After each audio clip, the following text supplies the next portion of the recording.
Hello दोस्तों, स्वागत है आपके अपने YouTube channel BK physics master में। फिर से हाजिर हूँ एक और बहुत ही महत्वपूर्ण वीडियो के साथ। आज की इस वीडियो में हम क्लास 12 जीव विज्ञान के संपूर्ण किताब यानी मान लीजिए संपूर्ण किताब यानी 1 से 10 तक के आपको 1 अंक वाले सबसे महत्वपूर्ण प्रश्न बताने वाले हैं जो अभी तक बोर्ड परीक्षाओं में सबसे ज़्यादा पूछे गए हैं। इन प्रश्नों को तैयार कीजिए, गारंटी लेता हूँ जो भी प्रश्न 1 अंक वाले आपके पेपर में आएंगे वो इन्हीं में से आएंगे। तो वीडियो बहुत ही महत्वपूर्ण है, वीडियो को अंत तक देखिएगा और भी लोगों को शेयर कीजिएगा। बहुत ही महत्वपूर्ण वीडियो है, इसको जितने भी प्रश्न दिए गए हों अच्छे तैयार कर लीजिएगा। तो आइए स्टार्ट करते हैं। तो वीडियो पसंद आए तो लाइक करना है, ज़्यादा से ज़्यादा हो सके शेयर करना है, नए हो सब्सक्राइब जरूर कीजिएगा। तो आइए आज का सबसे महत्वपूर्ण प्रश्न देख लेते हैं जो सबसे ज़्यादा पूछा गया है बोर्ड परीक्षा में। प्रश्न है, टैपिटम कहाँ स्थित होता है, इसका कार्य क्या होता है। तो क्या होता है, परागकोश की लघु बीजाणुदानी की सबसे भीतरी परत टैपिटम कहलाती है। यह लघु बीजाणु या पराग कणों को पोषण प्रदान करती है। क्या करती है, तो परागकोश की लघु बीजाणुदानी की सबसे भीतरी परत क्या कहलाती है, टैपिटम कहलाती है। और यह लघु बीजाणु या पराग कणों को पोषण प्रदान करने का काम करती है। ठीक है, याद रहेगा, ये 1 अंक में पूछा जाएगा। ठीक है, अगला प्रश्न है, अनुन्मील्यता से क्या तात्पर्य है। तो क्या होता है, अनुन्मील्यता क्या होती है, तो वे द्विलिंगी पुष्प जो सदैव बंद रहते हैं और कभी नहीं खुलते हैं, क्या कहलाता है, अनुन्मील्यता। अनुन्मील्य पुष्प कहलाते हैं। स्वपरागण की यह युक्ति क्या लिखी, निमिलता या अनुन्मील्यता कहलाती है। जैसे खट्टी बूटी या कनकौआ, ये सब क्या होते हैं, अनुन्मील्यता कहलाते हैं, अनुन्मील्य पुष्प कहते हैं। क्या हो जाता है, एक बार पढ़ लेंगे कि वे द्विलिंगी पुष्प जो सदैव बंद रहते हैं और कभी नहीं खुलते हैं, अनुन्मील्य पुष्प कहलाते हैं। स्वपरागण की यह युक्ति निमिलता या अनुन्मील्यता कहलाती है। जैसे खट्टी बूटी या कनकौआ। तो याद रहेगा कि ऐसे पुष्प जो कभी द्विलिंगी होते हैं और द्विलिंगी हो और जो कभी खुलते नहीं हैं। ठीक है, क्या कहलाते हैं, जैसे कनकौआ या खट्टी बूटी। फिर प्रश्न है, कीट द्वारा परागित पौधों का नाम लिखिए। तो साल्विया, बोगेनविलिया और लार्कस्पर एवं डायंथस क्या हो जाते हैं, कीट द्वारा परागित पौधों के नाम होते हैं। सबसे ज्यादा आप ये ध्यान रखिए, साल्विया। ठीक है, अगला है प्रश्न, आभासी या मिथ्या फल के कोई 2 उदाहरण दीजिए। तो सेब, नाशपाती और स्ट्रॉबेरी क्या होते हैं, आभासी फल के 2 उदाहरण हैं जिन्हें मिथ्या फल भी कह सकते हैं। तो आभासी फल क्या हो गए, सेब, नाशपाती और स्ट्रॉबेरी भी हो जाते हैं। फिर क्या है, अनिश्चित जनन को परिभाषित कीजिए। ये सबसे इम्पोर्टेंट प्रश्न है, बहुत ही महत्वपूर्ण प्रश्न है, तो ध्यान रखना है कि बिना निषेचन के अर्थात अनिषेचित बीजाणु द्वारा आगुणित भ्रूण एवं बीज का विकसित होना अनिषेक जनन कहलाता है। जैसे धतूरा आलू में क्या होता है, अनिषेक जनन हो जाता है। तो क्या हो जाता है, बिना निषेचन के अर्थात अनिषेचित बीजाणु द्वारा आगुणित भ्रूण या एवं बीज का विकसित होना अनिषेक जनन कहलाता है। अगला प्रश्न देखिए, प्रश्न नंबर 6 है, मोस्ट वेरी वेरी इंपोर्टेंट ये भी है, बहुभ्रूणता क्या है। तो देखिए, एक बीज में एक से अधिक भ्रूण विकसित होने की प्रक्रिया को बहुभ्रूणता कहते हैं। एक बीज से एक से अधिक भ्रूण उत्पन्न होने की प्रक्रिया को क्या कहते हैं, बहुभ्रूणता कहते हैं। इसकी खोज किसने की थी, ल्यूवेनहॉक ने की थी। ठीक है, फिर क्या है, अगला क्या है, वृषण के 2 कार्य। वृषण के कार्य क्या होते हैं, पहला है नर लैंगिक हार्मोन्स टेस्टोस्टेरोन का स्रावण करना है। दूसरा नर युग्मक यानी शुक्राणु का निर्माण करना है। ठीक है, इसका काम हो जाता है। फिर क्वेश्चन है, लीडिंग कोशिकाओं से क्या तात्पर्य है। ये जितने भी प्रश्न हैं कभी ना कभी बोर्ड परीक्षा में सबसे ज्यादा पूछे बाहर आ चुके हैं। तो लीडिंग कोशिकाओं के क्या आकार हैं। तो क्या होता है, वृषण की लीडिंग कोशिकाएं टेस्टोस्टेरोन हार्मोन स्रावित करती हैं जो नर के सहायक जनन अंगों तथा द्वितीयक लैंगिक लक्षणों के विकसित होने में सहायता करती हैं। क्या करती हैं, वृषण की जो लीडिंग कोशिका है वो टेस्टोस्टेरोन हार्मोन का स्रावण करती हैं और जो नर के सहायक जनन अंगों तथा द्वितीयक लैंगिक लक्षणों के विकसित होने में सहायता प्रदान करती हैं। क्या कहलाती है, लीडिंग कोशिकाएं कहलाती हैं। फिर देखिए, जो सबसे ज्यादा पूछा जाने वाला प्रश्न, वेरी इंपोर्टेंट प्रश्न है, आर्त चक्र क्या है। तो आर्त चक्र क्या होता है कि मादा में जनन काल के प्रारंभ के साथ ऋतुस्राव प्रारंभ होता है जो जनन काल की समाप्ति के पश्चात रुक जाता है। इस काल में प्रतिमास अंडाशय से एक अंडाणु मुक्त होता है।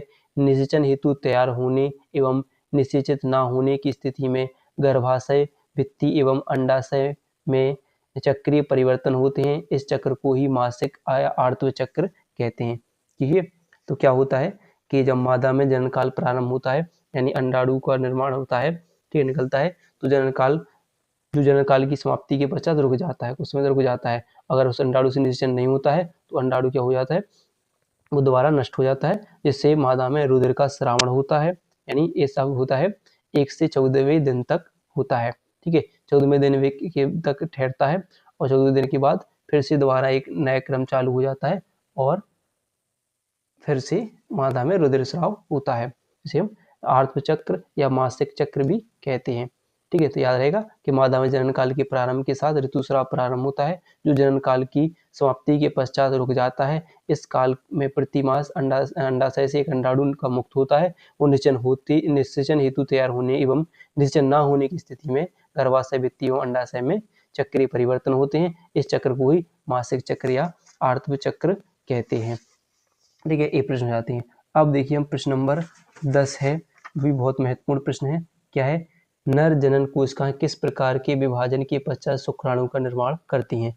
तो क्या है, नर की वृषणों की जननिक यानी जर्म उपकलाएं कोशिकाओं में अर्धसूत्री विभाजन द्वारा शुक्राणु निर्माण की प्रक्रिया को शुक्रजनन या शुक्राणुजनन कहते हैं। यह प्रक्रिया वृषण की शुक्रजनन नलिकाओं में होती है। तो नर जनन कोशिकाएं किस प्रकार के विभाजन द्वारा, तो अर्धसूत्री विभाजन द्वारा क्या करती है, शुक्राणु का निर्माण करती हैं। और उसी का निर्माण करना क्या कहलाता है, शुक्रजनन या शुक्राणुजनन कहलाता है। यह प्रक्रिया कहाँ पर होती है, तो यह प्रक्रिया वृषण की शुक्रजनन नलिकाओं में होती है। कहाँ पर होती है, शुक्रजनन नलिकाओं में होती है। प्रश्न नंबर 11 है, मानव में गुणसूत्रों की संख्या कितनी होती है। मानव में गुणसूत्रों की संख्या 23 जोड़ी यानी 46 होती है। कितनी, 46 होती है। फिर क्या है अगला प्रश्न, प्रश्न नंबर 12, रिलैक्सिन नामक हार्मोन किसके द्वारा स्रावित होता है। तो प्रसव के द्वारा अपरा एवं अंडाशय दोनों रिलैक्सिन हार्मोन्स का स्रावन करती है। कौन से, प्रसव के दौरान अपरा और अंडाशय दोनों क्या करती, रिलैक्सिन हार्मोन्स का स्रावन करती हैं। अब देखिए एक बात आप जरूर ध्यान रखिए, एक ना एक फुल फॉर्म यानी पूर्ण रूप लिखने के लिए आएगा, और मैं जो 2 3 4 आपको जो फुल फॉर्म बता रहा हूँ ये बहुत ही मोस्ट इम्पोर्टेंट है। पहला है IVF तथा GIFT का पूरा नाम लिखिए। तो IVF का पूरा नाम क्या होता है, इन वाइट्रो फर्टिलाइजेशन यानी अंतरापात्री निषेचन। और GIFT का तो गैमीट इंट्रा फैलोपियन ट्रांसफर यानी युग्मक अंता अंडवाहिनी स्थानांतरण, इसका अंतापात्री निषेचन हो जाता है। ये दोनों इंपोर्टेंट है। फिर एक और पूछ लिया जा सकता है आपको, ZIFT तथा MTP का पूरा नाम। तो ZIFT क्या होता है, जायगोट इंट्राफेलोपियन ट्रांसफर यानी युग्मनज अंता अंडवाहिनी स्थानांतरण। और जो MTP का पूरा नाम क्या होता है, तो मेडिकल टर्मिनेशन ऑफ प्रेगनेंसी यानी चिकित्सीय सगर्भता समापन।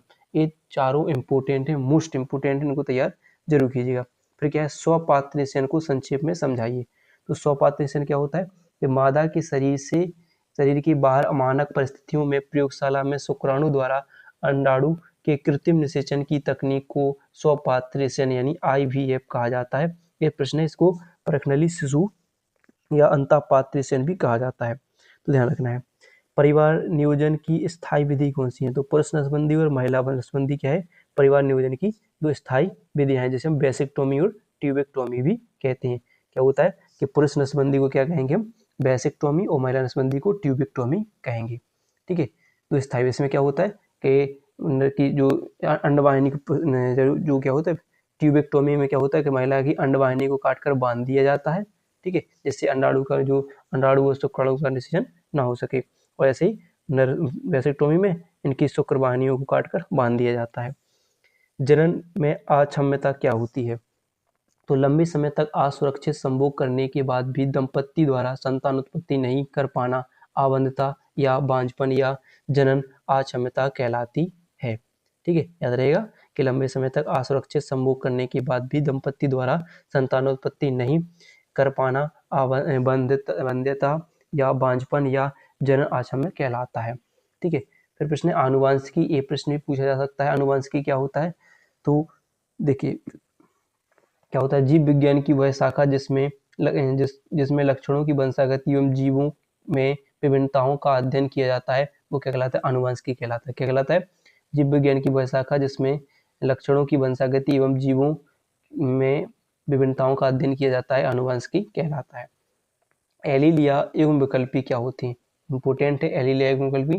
तो यह समान जीन के विपर्यासी एवं या एकांतरणीय रूप को प्रदर्शित करता है जो समजात गुणसूत्रों पर संगता स्थितियों में उपस्थित कारकों या जीनों द्वारा अभिव्यक्त होते हैं। उदाहरण जैसे लंबा तथा बौना समान जीन के एकांतरण रूप को प्रदर्शित करता है। क्या होते हैं?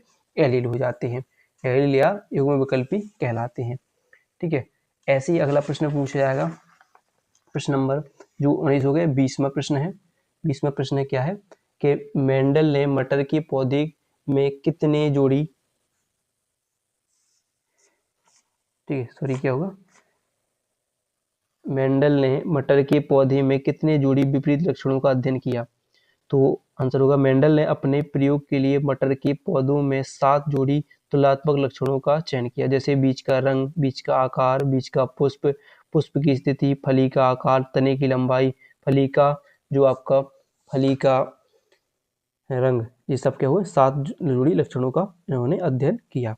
प्रश्न है 21वां कि लिंग संलग्न गुण से आप क्या समझते हैं? मानव में किन्हीं 2 लिंग संलग्न गुणों का रखिए। वेरी इंपोर्टेंट प्रश्न है, इसको जरूर तैयार कीजिएगा। तो प्राणियों में कुछ आनुवांशिक लक्षणों या गुणों की वंशागति लिंग से संबंधित होती है, अतः इनका नियमन लिंग गुणसूत्र द्वारा होता है। ये लक्षण या लिंग संलग्न लक्षण या गुण कहलाते हैं। वर्णांतर तथा हीमोफीलिया मनुष्य में एक्स लिंग संलग्न वंशागति द्वारा होने वाली अब क्या है अप्रभावी व्याधियां हैं, यानी जैसे ऐसे गुण जो लिंग से संबंधित होते हैं, यानी वंशागति से संबंधित लिंग लगते हुए प्राणियों में कुछ आनुवंशिक लक्षणों की या गुणों की वंशागति लिंग से संबंधित होती है, तो ये क्या कहलाते हैं? आनुवंशिक या लिंग संलग्न गुण कहलाते हैं। जैसे हीमोफीलिया वर्णांता 2 लिंग संलग्न रोग हैं। जैसे आप जानते हो कि हीमोफीलिया क्या होती है, तो हीमोफीलिया क्या होती है, अगर किसी व्यक्ति को चोट लग जाए और चोट लगने पर रुधिर का थक्का ना बने और खून लगातार बहता रहे तो वो कंडीशन हीमोफीलिया की होती है। और वर्णांता अगर किसी व्यक्ति को हरे या लाल यानी कुछ विशेष रंगों का ज्ञान ना हो तो वो क्या कंडीशन क्या कहलाती है? क्या कहलाती है? वर्णांता कहलाती है। फिर क्या अगला एक्स बाई एक्स एक्स तथा एक्स बाई लिंग निर्धारण तंत्र पर एक टिप्पणी लिखिए। तो क्या होता है कि मानव में लिंग निर्धारण हेतु एलोसोम या लिंग गुणसूत्र एक्स वाई या एक्स एक्स उत्तरदायी होती हैं। लिंग निर्धारण की लाइगियस प्रक्रिया में मादा समयुग्म की यानी एक्स एक्स तथा नर कैसा होता है? विषमयुग्मी यानी अलग अलग गुणसूत्र होते हैं एवं लिंग निर्धारण नर एक्स या वाई पर निर्भर करता है, यानी जो लिंग निर्धारण होता है वो किन के गुणसूत्र पर निर्भर करता है? तो नर के लिंग गुणसूत्र पर निर्भर करता है। जैसे कीट, ड्रोसोफिला और मानव में कौन सा लिंग निर्धारण पाया जाता है? एक्स वाई और एक्स एक्स लिंग निर्धारण पाया जाता है। ठीक है, अगला कौन सा है? टर्नर या क्लाइनफेल्टर सिंड्रोम में गुणसूत्रों की संख्या कितनी होती है? तो देखिए टर्नर की बात करें हम तो टर्नर में क्लाइनफेल्टर सिंड्रोम में 46 से अधिक यानी 44 कोई भी अधिक हो सकते हैं। ध्यान रखना टर्नर में क्या होता है 45 से यानी 46 से कम हो जाती है, कितने यानी 45 गुणसूत्र हो सकते हैं। ठीक है, तो क्लाइनफेल्टर में एक अधिक बढ़ जाता है और टर्नर सिंड्रोम में एक कम हो जाता है। मानव में अगला प्रश्न है मानव में ट्राइसोमिक यानी त्रिसूत्रता और मोनोसोमिक एकल सूत्रता स्थितियों में गुणसूत्रों की संख्या लिखिए। तो देखिए क्या होता है ट्राइसोमिक में तो गुणसूत्रों में एक आगुणित की वृद्धि यानी एक गुणसूत्र की वृद्धि अर्थात कितना हो जाए 47 गुणसूत्र हो जाए तो वो क्या होती है? ट्राइसोमिक कहलाती है। मोनोसोमिक यानी एक गुणसूत्र की कमी हो जाए तो क्या कहलाती है? मोनोसोमिक कहलाती है। तो अगला प्रश्न देखिए सह प्रभाविता इंपोर्टेंट है, मोस्ट इंपोर्टेंट है। सह प्रभाविता क्या होती है? यदि किसी जीन के दोनों युग्मविकल्पी या एलील F1 पीढ़ी में एक समान रूप से साथ साथ अभिव्यक्त होते हैं तो इन युग्मविकल्पियों को सह प्रभावी युग्मविकल्पी कहते हैं तथा इनकी आनुवांशिकता को सह प्रभाविता कहा जाता है। क्या हो गई? यदि किसी जीन के दोनों युग्मविकल्पी या एलील F1 पीढ़ी में समान रूप से साथ साथ अभिव्यक्त होते हैं। तो दोनों तो इन युग्मविकल्पियों ये को प्रभावी युग्मविकल्पी कहते हैं तथा इनकी आनुवंशिकता को सहप्रभाविता कहते हैं। फिर देखिए अगला प्रश्न है, किसने वंशानुक्रम के गुणसूत्रीय सिद्धांत का प्रतिपादन किया? तो वंशागति का गुणसूत्रीय या क्रोमोसोम सिद्धांत वाल्टर सटन और थियोडोरी वॉवेरी ने सन 1902 में किया था। ठीक है, तो सटन और वॉवेरी ने वंशानुक्रम के गुणसूत्रीय सिद्धांत का प्रतिपादन किया था। फिर अब चलते हैं प्रश्न नंबर अपने 27 की तरफ। तो प्रश्न है, न्यूक्लियोटाइड्स में पाई जाने वाली 2 शर्कराओं के नाम एवं सूत्र लिखिए। तो कौन कौन सी है? डीएनए डीऑक्सीराइबोस शर्करा जिसका सूत्र C5H10O4 है। आरएनए राइबोस शर्करा जिसका सूत्र C5H10O5 है। ठीक है, तो ये दोनों न्यूक्लियोटाइड्स में पाई जाने वाली शर्करा हैं। डीएनए में डीऑक्सीराइबोस, आरएनए में राइबोस शर्करा होती है। आनुवंशिक कूट की 2 मुख्य यानी प्रमुख विशेषताएं लिखिए। तो आनुवंशिक कूट सार्वत्रिक, कॉमा रहित, अभ्रष्ट एवं असंदिग्ध होता है। प्रश्न नंबर 29 है, प्रकूट को परिभाषित कीजिए। आनुवंशिक संकेत पद्धति में कुल कितने प्रकूट होते हैं?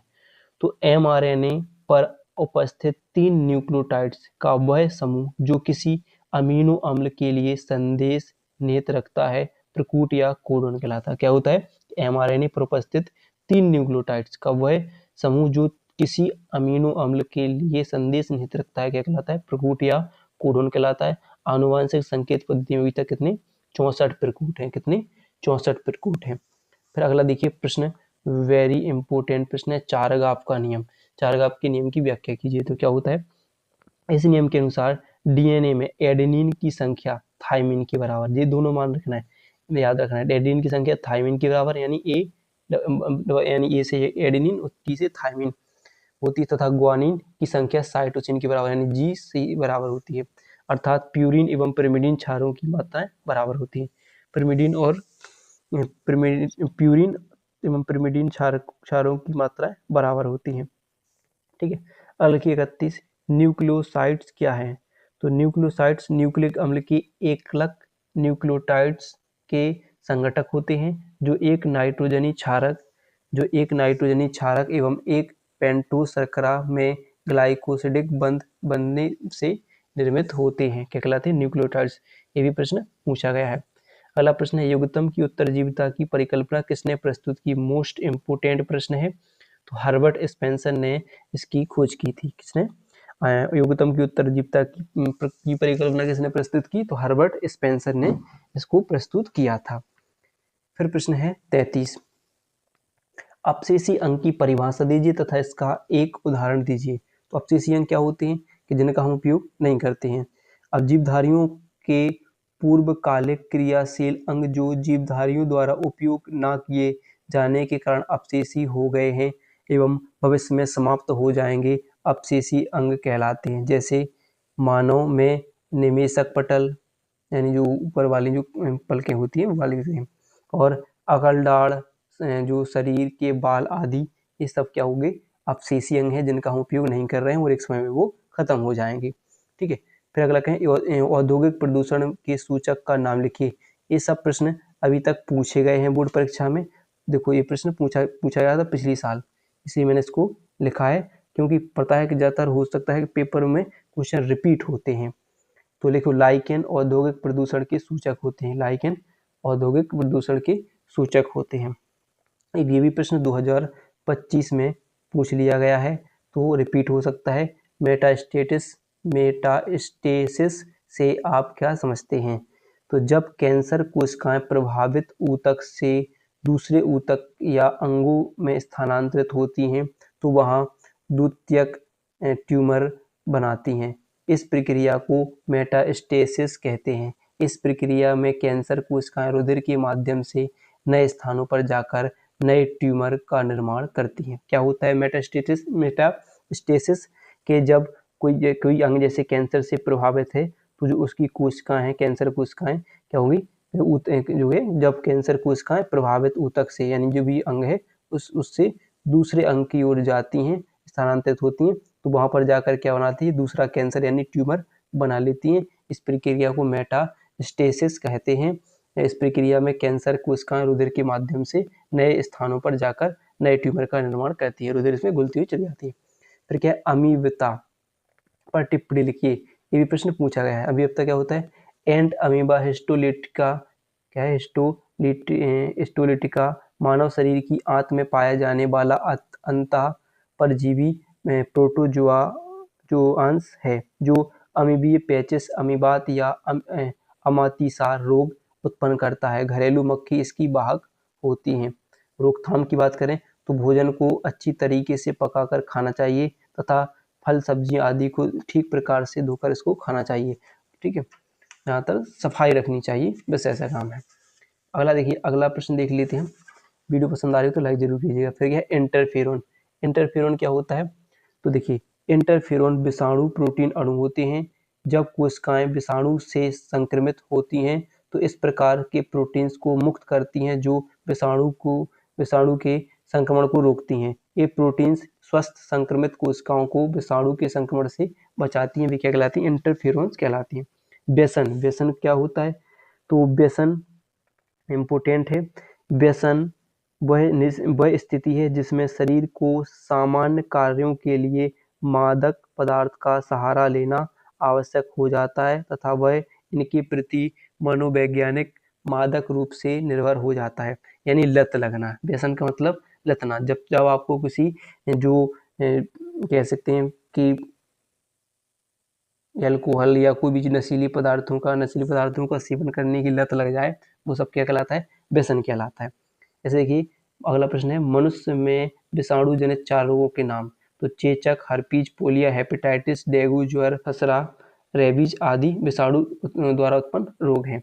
ठीक है, फिर क्या है, दूध से दही बनाने वाले बैक्टीरिया का नाम लिखिए। तो दूध से दही बनाने वाले बैक्टीरिया लैक्टोबैसिलस जीवाणु दूध से दही बनाने में सहायता करता है। लैक्टोबैसिलस, दूध से दही बनाने वाले जीवाणु के बैक्टीरिया क्या है? लैक्टोबैसिलस है। पेनिसिलिन की खोज किसने की थी? तो पेनिसिलिन की खोज सन 1929 में अलेक्जेंडर फ्लेमिंग ने की थी। यह एक प्रतिजैविक है जो पेनिसिलियम नोटेटम नामक कवक से प्राप्त होता है। फिर प्रश्न आता है, बाह्य मल क्या है? प्राथमिक तथा द्वितीयक बाह्य मल उपचार के बीच मुख्य अंतर लिखिए। तो जल में व्यर्थ घरेलू अपशिष्ट पदार्थों जैसे मल मूत्र अपमार्जक आदि के मिलने से जल प्रदूषण हो जाता है तथा यह जल बाह्य मल कहलाता है। इस बाह्य मल के स्वच्छ जल स्रोतों जैसे नदी, झील, तालाब आदि में मिलने से उत्पन्न जल प्रदूषण बाह्य मल प्रदूषण कहलाता है।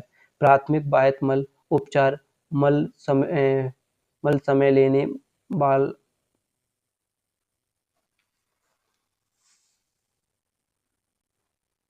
भौतिक उपचार हैं, जबकि द्वितीयक बाह्य मल उपचार अधिक समय लेने वाला जैविक उपचार है। क्या है? तो जो प्राथमिक बाह्य मल उपचार कम समय क्या होता है? क्या लिखा? कम समय लेने वाले भौतिक उपचार होते हैं, जबकि द्वितीयक बाह्य मल अधिक समय लेने वाले जैविक उपचार होते हैं। फिर क्या है? जैव उर्वरक पर संक्षिप्त टिप्पणी लिखिए। तो जैव उर्वरक क्या होते हैं? विभिन्न प्रकार के सूक्ष्म जीवाणु या कवक आदि अपनी जैविक क्रियाओं द्वारा मृदा में पोषक तत्वों की मात्रा में वृद्धि करते हैं। ये जैव उर्वरक कहलाते हैं। जैसे उदाहरण राइजोबियम, नॉस्टॉक जैव उर्वरक निःशुल्क या सस्ते होते हैं। ये मृदा एवं जल को प्रदूषित नहीं करते हैं तथा हमारे स्वास्थ्य पर इनका कोई भी दुष्प्रभाव नहीं पड़ता है। फिर क्या है? अगला प्रश्न देखिए 44, नाइट्रोजनी स्थिरीकरण के लिए उत्तरदायी किन्हीं 2 नीलहरित शैवालों के नाम लिखिए।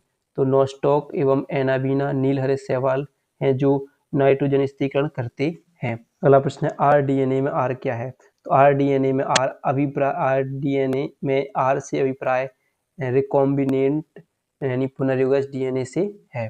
अगला प्रश्न है, उस एंजाइम का नाम लिखिए जो डीएनए अणु को खंडों में तोड़ देता है। तो प्रतिबंधन एंडोन्यूक्लियेज एवं एक्सोन्यूक्लियेज एंजाइम जो डीएनए को विभिन्न खंडों में तोड़ देते हैं। अगला प्रश्न है, प्लाज्मिड पर संक्षिप्त टिप्पणी लिखिए। तो ये जीवाणुओं में पाया जाने वाला अतिरिक्त गुणसूत्रीय पदार्थ है जो एक कोशिका से दूसरी कोशिका में जा सकता है, जिसे प्लाज्मिड कहते हैं। ये प्रायः जीवाणु व ईस्ट में पाए जाते हैं। फिर क्या है, पीसीआर का संकेताक्षर का पूरा नाम लिखिए। तो पीसीआर क्या होता है, पीसीआर का पूरा नाम पॉलीमरेज श्रृंखला अभिक्रिया होता है, पॉलीमरेज चेन रिएक्शन होता है। ठीक है, फिर क्या है, जैव विद्युत कण संचलन यानी इलेक्ट्रोफोरेसिस क्या है। तो जैव विद्युत कण संचलन या इलेक्ट्रोफोरेसिस एक पृथक्करण विधि है जिसमें जैव अणुओं जैसे डीएनए, आरएनए, प्रोटीन आदि एवं उनके खंडों को विद्युत क्षेत्र में उनके अमाप एवं आवेशितता के आधार पर अलग अलग किया जाता है। फिर अगली प्रश्न है, बीटी फसल पर टिप्पणी लिखिए। बीटी फसल क्या होता है, तो बीटी एक प्रकार का कीट प्रतिरोधी आवेश है जो बैसिलस थ्यूरोजेंसियस जीवाणु से निर्मित होता है एवं जिन आनुवांशिकता रूपांतरित फसलीय पादपों में इसके क्राइजीन को निवेशित किया जाता है उन्हें बीटी फसल कहते हैं। ठीक है, बीटी फसल कहते हैं। अगला प्रश्न है, किसी एक परजीवी जंतु का नाम लिखिए। तो रोजी गाय प्रथम परजीवी गाय है, जो यह मानव गाय से अलग होती है क्योंकि यह मानव प्रोटीन युक्त दूध देती है। अगला प्रश्न है, बायोपायरेसी क्या है, तो विभिन्न बहुराष्ट्रीय कंपनियां या अन्य संगठन जब किसी देश के जैविक संसाधनों का समुचित प्रतिकर भुगतान किए बिना अनाधिकृत रूप से उस साधन का उपयोग करते हैं, वे क्या कहलाते हैं, बायोपायरेसी कहलाते हैं। तो वीडियो पसंद आई हो तो वीडियो को लाइक और चैनल को सब्सक्राइब करना ना भूलेगा।